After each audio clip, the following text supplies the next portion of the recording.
전 세계 판다는 자기네 것이라는 주장에 기반한 판다 외교의 산물 푸바오가 중국으로 반환된 이후 2개월 만에 모습을 드러낸 가운데 하루하루 공개되는 영상과 사진 속에 숨겨진 모습이 한국 팬들과 전 세계 네티즌들에게 공분을 사고 있습니다. 심지어는 판다 한 마리에 뭘 이렇게까지 호들갑들이냐라며 비판적인 시선을 갖고 있는 일부 사람들 사이에서도 지나칠 정도로 짧은 판다 대여 기간과 그 이면에 숨겨져 있는 중국 공산당의 잔혹함에 대한 비판 여론이 형성되기 시작한 건데요. 오늘은 한국에서 태어나 용인 자연농원에서 쭉 자라 한국어와 한국 사람에 익숙한 푸바오가 중국에서 학대를 받고 있는 것 같다는 의혹을 파헤치고 전 세계가 합심해 중국의 잔인한 판다 외교를 비판하고 있는 모습 이모저모를 전해드리려고 합니다. 먼저 잠시 저희 광화문 브리핑 구독 설정도 부탁드리고요. 지난 4월 중국에 반환된 뒤 2달 만에 대중들에게 공개된 판다 푸바오가 한국말에 반응하며 한국인 사육사인 강철원 송영관 사육사를 찾는 듯한 모습을 보여 안타까움을 자아내고 있습니다. 최근 중국 SNS 웨이보에 올라온 영상에 따르면 한 한국 관람객이 푸바오 안녕! 어떻게 푸바오 나왔어? 라고 말하자 푸바오가 관람객을 한 명 한 명 쳐다보고 두리번거리며 찾는 듯한 모습을 보였는데요. 이에 전 세계 네티즌들은 푸바오가 한국인 사육사 할아버지를 찾나 보다. 아직 한국말을 기억하고 평생 그리워할 것이 분명하다라는 반응을 나타내는데요. 사실 이런 일은 팬더 외교에 희생되어 해외에서 자란 팬더들이 경험하는 흔한 일입니다. 흔하지만 슬픈 일인데요. 일본에서 태어나 중국으로 반환되었던 팬더 샹샹도 일본 관람객이 일본말을 하자 반응하는 모습을 보여 화제가 되기도 했죠. 사실 팬더 하나 가지고 왜 이렇게 극성이냐 하지만 한국에서 나고 자란 푸바오는 많은 한국인들에게 큰 의미를 줬습니다. 다른 나라에 대여됐던 판다곰에 비해 압도적으로 완벽한 건강 상태를 유지하며 몸 건강, 마음 건강의 최고 수준을 자랑했는데요. 한국 팬들의 많은 관심에 더해 용인 자연농원이 엄청난 정성으로 키웠기 때문이었죠. 그래서 더 상실감이 컸던 것이고요. 하지만 그동안 한국을 떠나 중국으로 갔던 푸바오는 중국 현지에서 남몰래 학대를 받으며 열악한 환경에 머무르고 있다는 의혹을 받아온 주인공이기도 합니다. 중국 자이언트 판다 보호연구센터 측은 푸바오의 최근 모습이 담긴 영상이나 사진을 공개하며 해명에 나서기도 했지만 논란은 지속되어 왔는데요. 사람들은 중국의 돈벌이 수단으로 전락한 판다가 중국인 자신들이 무시하는 소국 한국에서 잘 자란 것은 물론이고 중국에 있는 판다곰들보다 더 신체적으로나 정서적으로 안정돼 있다는 것을 시샘해 괴롭혔다는 등의 의혹을 제기해왔는데요. 중국 판다보호연구센터는 공식 웨이보 계정에 푸바오 영상을 공개하며 이에 정면 반박하기도 했죠. 하지만 웬걸 이들이 당당하게 공개한 영상에는 더 끔찍한 모습이 담겨 있었습니다. 46초 길이의 이 영상은 철제 우리에 기대 앉은 채 대나무를 먹는 모습으로 시작되는데요. 철창 틈 사이로 푸바오의 목 부분 탈모 현상을 확인할 수 있었죠. 주변의 다른 털과 달리 그 부분만 짧은 털이 나 있는 모습으로 멀리서 보면 긴 흉터 자국처럼 보이기도 했고요. 사육 환경 역시 수준 이하입니다. 푸바오가 처음 방사장으로 들어올 때 호기심 가득한 눈빛과 쫑긋한 귀로 시선을 사로잡았는데요. 낯선 공간에 적응하기 위해 최선을 다하는 것에 비해 자연농원에서 푸바오가 좋아했던 오를 수 있는 나무가 없었던 것이죠. 그토록 귀하게 여긴다는 팬더를 위해 나무 하나 씹어두지 않는 모습의 사람들은 이것이 팬더 외교의 명함이다. 팬더 한 마리 한 마리가 소중하다면서 취향 하나 반영하지 못하고 있다고 비판하고 있는 건데요. 사실 중국 자이언트 판다 보호연구센터는 중국 내에서도 불미스러운 사건이 자주 일어나고 있는 무법지대라는 의혹을 받고 있습니다. 외부의 어떤 감시나 제재 없이 중국인 사육사들로 이루어져 있기 때문이죠.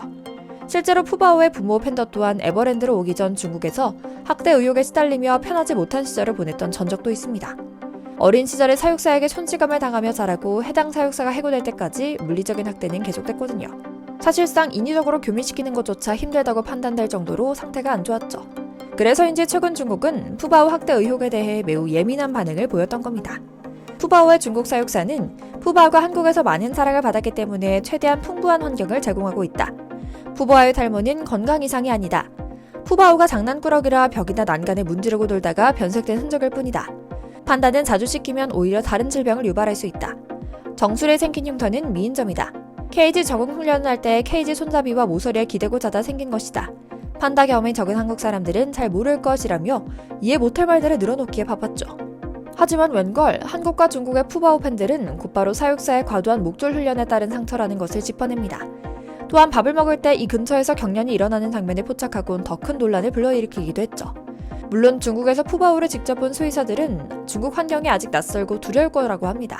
중국 사육사가 포장하려고 들려댄 모든 말들이 판다가 스트레스를 받아 정형 행동을 할 때 나오는 징후와 매우 흡사하다는 게 이유입니다. 머리를 비비고 앞구르기를 하며 정형화된 행동을 반복하는 건 갑작스러운 주변 환경의 변화에 스트레스를 받았을 때 나타나는 행동임은 분명하기 때문입니다. 그런데 이런 문제점들이 전 세계의 주목을 받자 많은 외국인들은 자국이 보유하고 있는 팬더들을 빨리 중국에 보내자고 말하기도 합니다. 어차피 많은 정보와 관심을 들여봐야 중국에서 저렇게 막대하니 차라리 어릴 때 중국 환경에 적응하도록 두는 것이 낫지 않겠냐는 체념의 표현이었죠. 상황이 이렇다 보니 국제사회에서 선진국 중심으로 중국의 판다 외교를 비판하는 것에서 더 나아가 실질적인 조치를 취하기 시작하는 분위기도 조성되기 시작했습니다. 중국은 일찍이 생명체인 판다곰을 독점하고 때론 선물로 때론 뇌물로 바치다가 이제는 인질 삼아 중국에 대한 이미지를 조성하는 데 사용하고 있는데요. 중국의 이런 판다 외교가 전 세계인의 주목을 받은 것은 미국과 중국 관계가 해빙되던 1970년 이후입니다. 72년 닉슨 대통령이 중국을 방문한 뒤 당시 저운라이 총리가 선물로 보냈던 링링과 싱싱이 그 주인공이었죠. 이를 시작으로 일본, 프랑스, 영국, 서독 등이 차례대로 중국으로부터 판다를 선물받았고요. 그래도 이때는 다행이었습니다. 판다가 경제성과 연결되지 않고 중국이 선물로 주는 일종의 정치적 평화 외교관 성격이 컸기 때문입니다. 그러나 중국이 경제개혁 개방을 하기 시작하며 돈맛을 본 중국이 장사에 돌입합니다. 판다는 사실 예민한 동물이기 때문에 자연 상태에서는 거의 교미를 하지 않는다고 하는데요. 때문에 수많은 비용과 정성이 필요한 상황입니다. 중국은 바로 이거다 싶었는지 아예 판다곰을 외국 동물원에 빌려주고 임대료를 받기 시작합니다.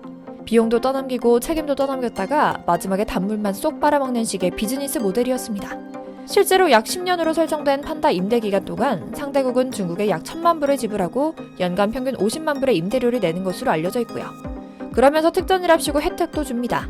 판다 임대 기간에는 양국이 공동으로 판다를 연구할 수 있는 기회를 준 겁니다. 하지만 이 기간에 태어난 판다에 대한 소유권은 절대로 놓치지 않았습니다. 이 규정에 따라 2016년 한국에 왔던 러바오와 아이바오가 낳은 자식인 푸바오가 중국으로 돌아간 것이었죠. 하지만 이제 어쩌면 중국은 더 이상 생명체인 판다를 착취하며 돈을 벌어들이고 또 중국에 대한 이미지를 세탁하는 데 쓰지 못할 가능성이 높아지고 있습니다. 미국에서 반중 성향의 트럼프파 의원인 낸시 메이스를 필두로 미국에서 태어난 판다는 미국 소유가 되어야 한다는 법안을 제출하기도 했거든요. 그녀는 해마다 수백만 명의 미국인들이 판다의 짧은 체류 이면에 감춰진 사악한 음모를 알지 못한 채 판다를 즐기고 있다. 중국의 선전 캠페인에 자금을 지원해서는 안 된다라고 주장하기도 했죠. 물론 어차피 중국과 판다 임대 계약을 맺을 때 새끼가 태어나도 중국 소유라는 것을 계약서에 넣고 임대하기 때문에 법치국가인 미국에서는 실용성이 의문시되는 법안이긴 했지만 이런 움직임은 비단 한 명의 국회의원 단독 발의 법안은 아니었던 셈이죠. 현재 해외 임대 중인 판다는 30여 개 동물원에 총 50마리입니다. 물론 돈을 낸다고 무조건 빌려주는 건 아닙니다. 상대국과 중국과의 외교관계, 동물원의 환경이나 명성, 사용 능력까지 고려해서 빌려주는 겁니다. 거액의 임대료가 부담돼 안 빌리거나 돌려주는 사례도 나오지만 판다가 동물원의 스타가 되어 마스코트 역할을 하는 것은 부정할 수 없는 사실입니다. 그러나 살아있는 생명체를 이용해 돈벌이를 하고 또 해당국의 자원이나 기술을 탈취하는 데 이용하기도 한다는 것은 이미 여러 사례로 증명된 사실입니다. 실제로 태국에서는 21살 암컷 판다가 숨지는 일이 있었는데요.